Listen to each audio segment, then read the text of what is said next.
Hey guys, what is up and welcome back to the channel. In this video, we're going to be taking a look at an absolutely insane new update to Yuzu Emulator, which has been released to us in the form of a new Patreon preview build. This build is available, as I said, to Yuzu Team patrons, and if you are already one, you can simply head over to patreon.com, download the build for yourself and try out all of these brand new features and updates. For now though, we're going to be jumping straight into it and taking a look at absolutely everything that has changed in this preview, and as is the usual, these features are all going to be merged into Yuzu Canary once they are completely bug tested and ready. Okay, so what we're going to be doing is we're going to first of all take a look at all of the new features that are coming in this version. Then I'm going to be giving you some in-game examples of just how massively many games have been affected. For example, Super Mario Odyssey that you're watching right now, and also Pokemon Let's Go, which has seen an absolutely enormous performance uplift using the new features of this update. Okay, so first of all, as I said, we're going to take a look at the new features, which start off with a brand new texture cache for Yuzu Emulator. To explain exactly what this is, I'm going to read you an excerpt from a paragraph which was given to us by the Yuzu development team. This is what they have told us. As certain members of our Yuzu team inch ever closer to a Vulkan implementation, they realized that the current OpenGL backend has a very old yet heavily modified texture cache that would be completely incompatible with Vulkan. There were also several bugs in our current texture cache, and not everything was being emulated correctly. With this brand new texture cache released in this version, we are giving you an API agnostic texture cache, which is going to work not only with the current OpenGL implementation in Yuzu, but also the Vulkan API backend once that is completed. This brand new texture cache offers a much greater performance and accuracy over the old one, so expect to see a better performance and graphical updates in many of your games. As I said previously, we're going to be taking a look at just a few of those games where we've seen performance and accuracy improvements, but for now I'm just going to continue with all of these new awesome updates. The next one is a brand new implementation of some basic GPU syncing mechanisms. Again, as before, I'm going to have to slightly paraphrase an article which was given to me by the Yuzu team, so here we go again. We are well aware that the current Async GPU emulation feature has major issues.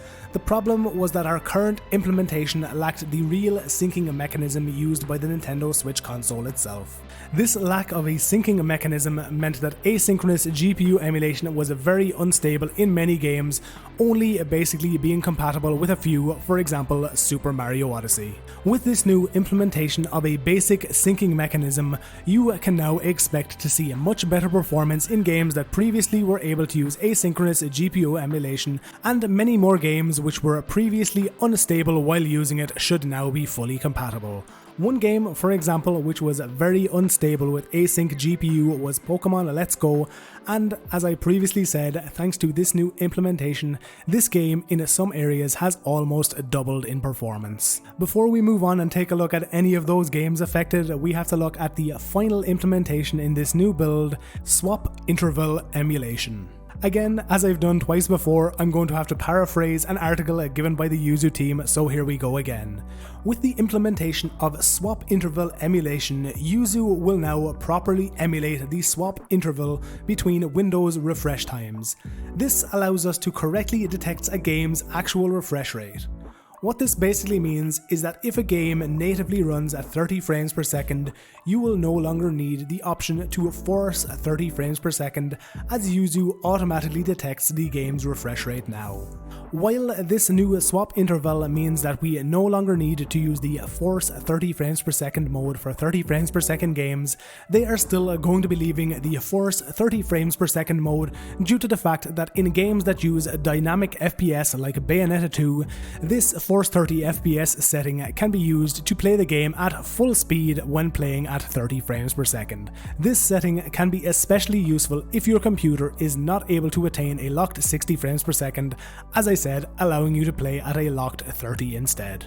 As I already said, Bayonetta 2 is just one of these games, but there are many more that use dynamic FPS. For example, Crash Bandicoot The Insane Trilogy, Final Fantasy 15 Pocket Edition, Kirby Star Allies, Sonic Forces, Yooka-Laylee, and many, many more.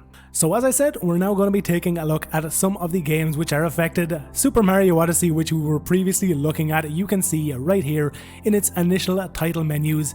It is now absolutely perfectly rendered. Literally, if you showed someone this footage beside the Nintendo Switch footage, you would not be able to tell which was Yuzu Emulator and which was the Nintendo Switch. Jumping into some gameplay in Cap Kingdom, you can also now see that as with the title menu, this area of the game is now also perfectly being rendered, with all of the bloom effects, lighting effects, and everything else being perfectly rendered as it is on the Nintendo Switch. On top of this, and thanks to both the new updates to asynchronous GPU emulation and this new texture cache, our performance has never been this good with the game rendering as accurately as it is right now.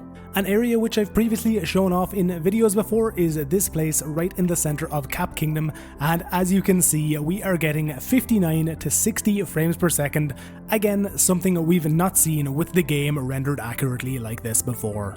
Many of you may say, well, Cap Kingdom isn't the most demanding area in the game, so let's swap over to an area that is very demanding. Let's jump over to Sand Kingdom and see what performance is like there now.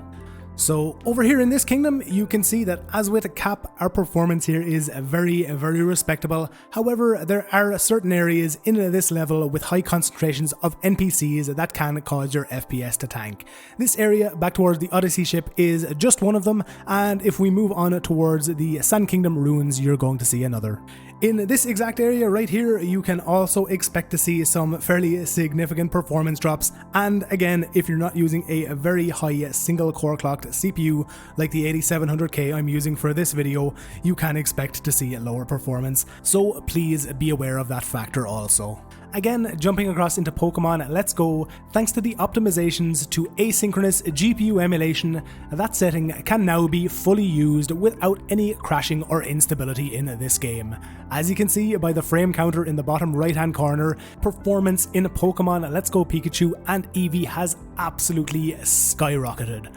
Personally, my own performance has jumped by between 20 to 30 frames per second area dependent, an absolutely insane performance improvement in one singular update. So again, if you have access to this Patreon build, or indeed in future when this is merged into the Yuzu Canary version, please make sure that you are utilizing the Use Asynchronous GPU Emulation option. You can find that in the Graphics tab within the Yuzu Emulator settings window.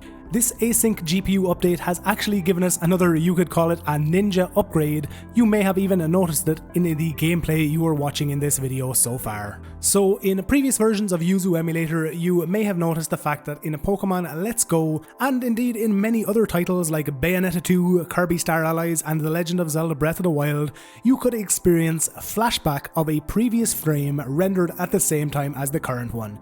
This would manifest as a weird flickering on your game screen, and thanks to this brand new Patreon preview update, this issue has now been completely fixed.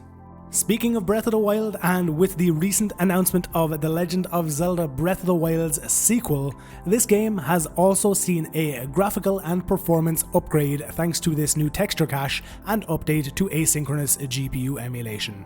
In the past, many people would have said, well, it doesn't matter if Breath of the Wild runs on this emulator since it already runs on Cemu, but as I said, with the recent announcement of Breath of the Wild's sequel for the Nintendo Switch, and the fact that that game is going to be using the exact same game engine and likely a lot of the same assets, the emulation of Breath of the Wild on Yuzu has become even more important than ever before. In relation to performance, you can see that in Shrines at least, we are getting a perfectly locked 30 frames per second, and again, thanks to the recent texture cache as well as many of the other physics and terrain rendering issues being fixed, this game is now proceeding towards awesome playability on Yuzu. Again, staying on the topic of games that are now awesomely playable on this emulator, Bayonetta 2 has seen a serious improvement not only to its render quality but also to its performance, and thanks to the swap interval emulation update, it now correctly plays back at 60 frames per second in regular gameplay and has its cutscenes play back at the correct 30 frames per second that they do on the Switch. As I also previously said, Bayonetta 2 is also able to take advantage of the use 30 frames per second mode. This is going to allow you to play this game at 100% speed, 30 frames per second, in the event that you're not able to attain a maximum of 60. As with The Legend of Zelda Breath of the Wild receiving a sequel, Bayonetta is also supposed to be having a new release titled Bayonetta 3 for the Nintendo Switch, so again, as with Zelda, this game's perfect emulation could be very important to Yuzu. As I said at the start of this video, all of these new changes in this Patreon preview have affected dozens upon dozens, if not hundreds of Switch titles on this emulator, so it's going to take a hell of a lot of testing over the next few days and weeks in order to figure out exactly how compatibility is on the emulator now. If there are any games you'd like to see me test in this Patreon preview, please let me know down in a comment below this video and I will test it out for you absolutely no problem and include it in one of my upcoming compatibility guides. Before I go, and at the end of this video, I want to give an absolutely massive thank you to all of my own Patreon supporters over on patreon.com. You guys are absolutely awesome, and if any of you out there would like to consider supporting the channel and helping it in its day-to-day running, all you have to do is head to the Patreon link in the video description for BSoD Gaming and pledge to support the channel. As I always say guys, pledges or donations are absolutely 100% not required to get any help or support from me over on my Discord or right here on YouTube, but they are absolutely 100% appreciated and really do help me with running the channel. So that's pretty much it for this video guys. Hopefully everything I've shown you is going to make you as hyped as I am about this emulator's future. Once again, cheers for checking out this video. Remember to like it if you liked it, dislike it if you didn't, and as always, subscribe to the channel if you want to see all future videos from me.